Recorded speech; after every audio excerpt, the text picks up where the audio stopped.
Et bien bonjour tout le monde, donc je me suis décidé à changer de système de bagagerie. Je vous avais déjà présenté ma sacoche de selle, la Legend Gear LR2 de chez SW Motech, mais je me suis décidé à la changer parce que ça présente quand même quelques inconvénients.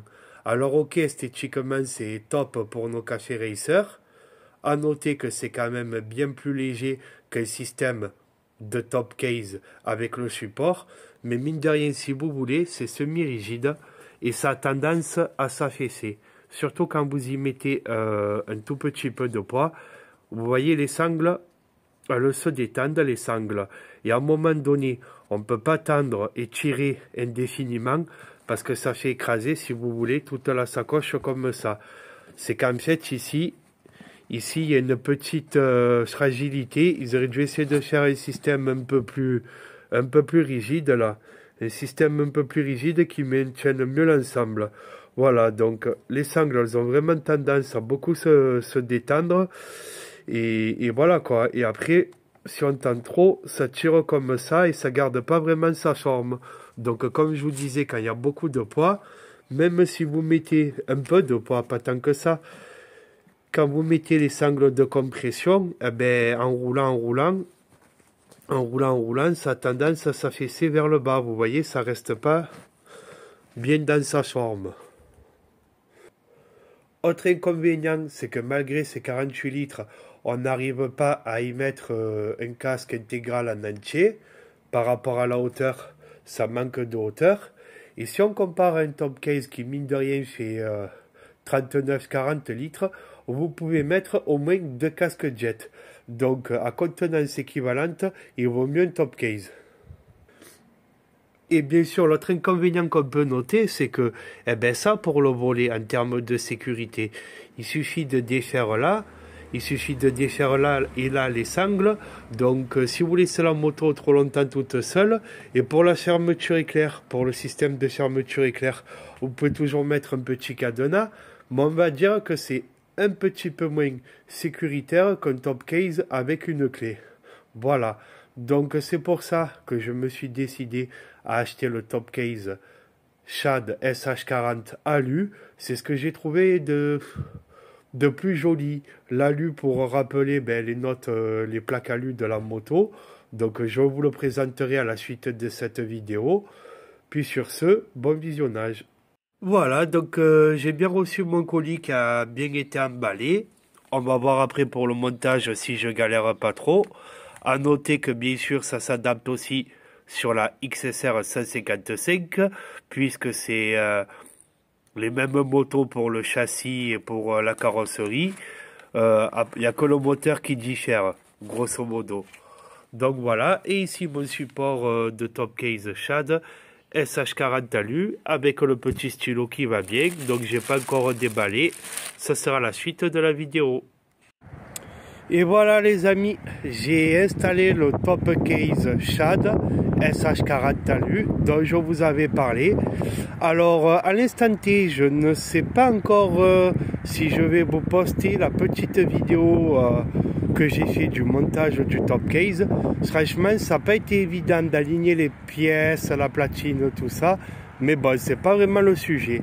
J'en profite au passage pour vous montrer l'installation des plaques alu que j'ai toujours hésité à acheter. Donc le concessionnaire il me les a installés mais il n'a pas enlevé les autocollants.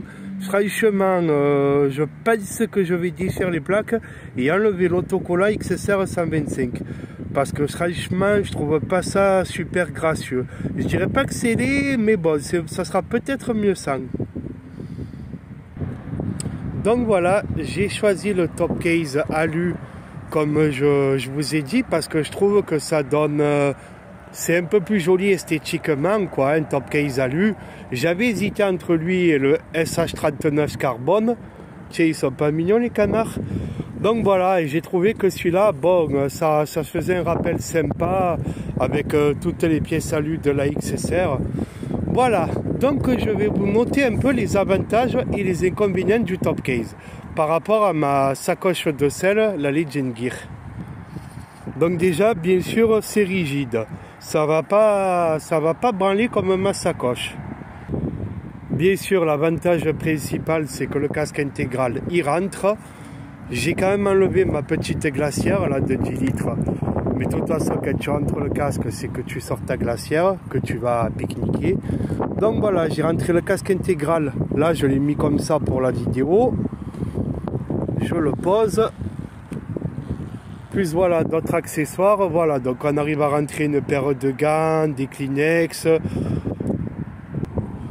Ou la glacière de 10 litres, ça rentre large. Glacière de 10 litres pour le pique-nique. Là, tu peux mettre 2 paires de gants, ton cachot, ta casquette, ton masque de tuba si tu... Voilà, donc malgré que ça fait que 40 litres par rapport à la sacoche de sel qui faisait 58, je peux au moins fermer mon casque. Fermer mon top case, je veux dire, de manière sûre. Je vous fais ça après la révision Yamaha de 2 heures, que j'ai attendu 2 heures pour la révision.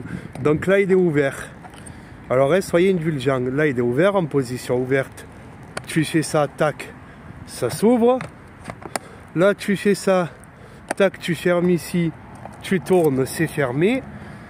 C'est fermé, donc le top case est fermé. Vous pouvez plus ouvrir le couvercle et il est bloqué sur la platine. Donc double sécurité. Voilà, donc je vous remontre l'aspect. Il y a le contre-jour, mais je ne peux pas changer la position du soleil, je n'ai pas ce pouvoir. Donc voilà, donc les amis, ben, l'avantage c'est que c'est un peu plus sécuritaire. Par contre, un inconvénient, ça dépend des gens, des goûts. Ça dépend des... C'est suggestif, c'est que c'est un peu moins joli que la sacoche de sel. Autre inconvénient, c'est que c'est vite le bordel aussi.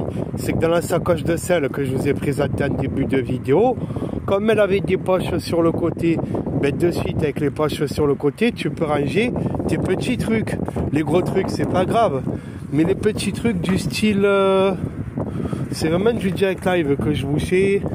Les petits trucs, voilà, du style le nettoyant pour le casque et les visières, la bombe anti-crevaison, tout ça.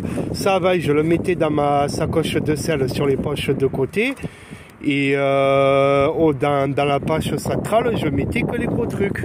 Donc c'est vrai que là maintenant, un top case, c'est logique, c'est pas compartimenté. Donc forcément, comme c'est pas compartimenté, ben, c'est un peu plus le bordel. Mais bon, voilà. Après, un avantage pour le top case, c'est que forcément, tu regagnes ta place ici. Tu regagnes les 2 places de la selle. Mais ça, hein, j'invente pas quand je vous dis ça, hein, c'est bien évident. Donc d'un côté, tu regagnes les 2 places. Mais si tu roules seul, à la limite, tu t'en fous complètement. Moi, le top case, il me l'aurait mis là, limite, ça ne m'aurait pas dérangé. À part que tu ne peux plus lever ta selle. Mais ce que je veux dire par là, c'est que quand on est un peu grand comme moi, qu'on est un peu grand, qu'on est assez costaud, eh ben c'est vrai que ça redonne de la place pour pouvoir, si on veut changer de position, qu'on est fatigué, remettre ses chaises un peu par là. Voilà, parce qu'avant la sacoche de selle, elle arrivait là. Donc ça redonne un peu plus de confort sur la selle. Pour information, je me suis renseigné sur les groupes XSR 125 sur Facebook. Donc j'ai pas encore retrouvé énormément de camarades qui ont monté eux-mêmes leur support de top case avec la plaque SHAD que j'ai. A noter que la plaque SHAD que j'ai, ça va du SH39 au SH47-48. Mais après, si vous avez un top case qui fait moins de 39 litres, c'est une autre plaque qui y va. Donc ce que je veux dire, c'est que la notice n'était pas complètement claire. Mais moi encore, je suis bricoleur. Mais la notice, elle n'était pas super claire. Pour monter, ça a été un peu un casse-tête parce que franchement, je vous dirais que c'est pas du sur-mesure et de l'adaptable. C'est pour ça que j'ai pas voulu vous faire une vidéo du montage trop...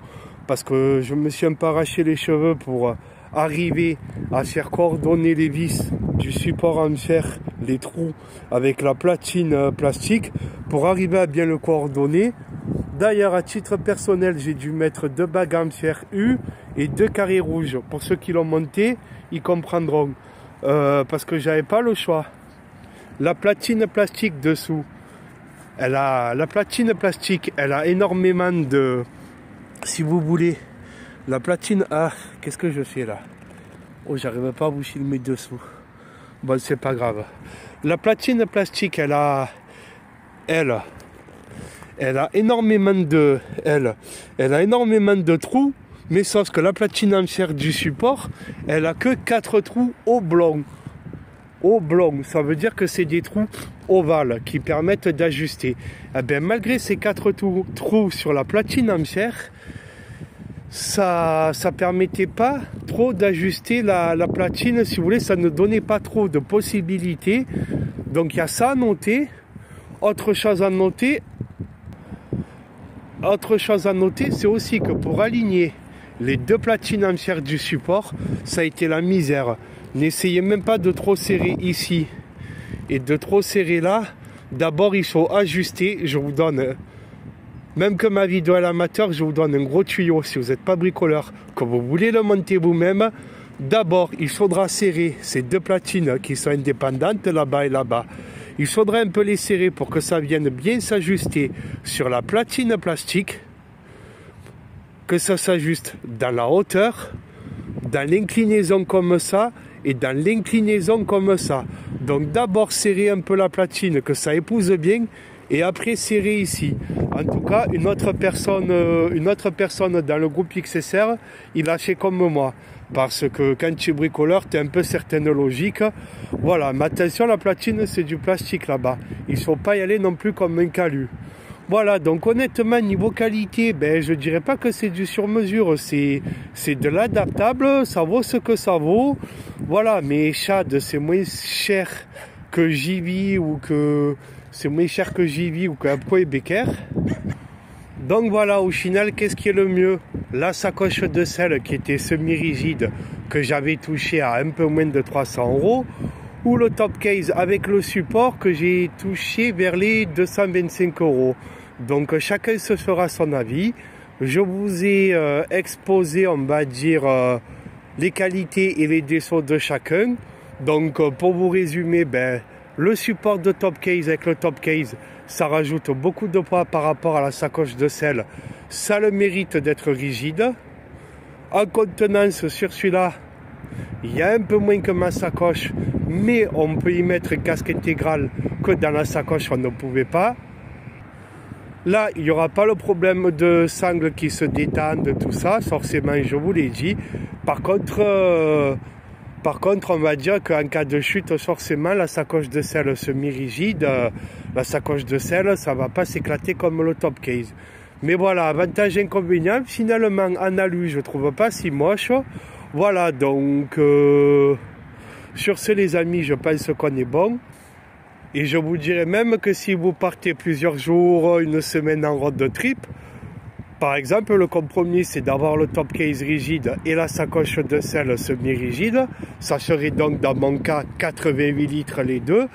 Ben, ça vous permet d'un côté d'avoir la sacoche de sel compartimentée où vous pouvez ranger vos petites babioles à gauche et à droite, et d'avoir le top case rigide qui se ferme à clé où vous pouvez mettre le casque et des choses un peu plus... Voilà les amis. Hein.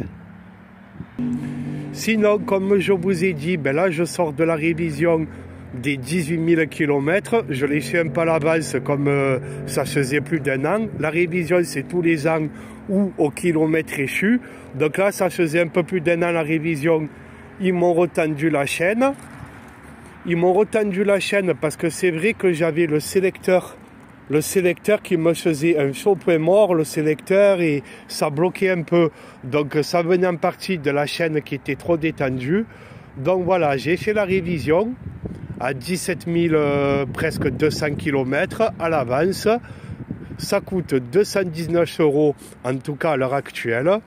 Sinon la moto, toujours rien à signaler, pas de soucis.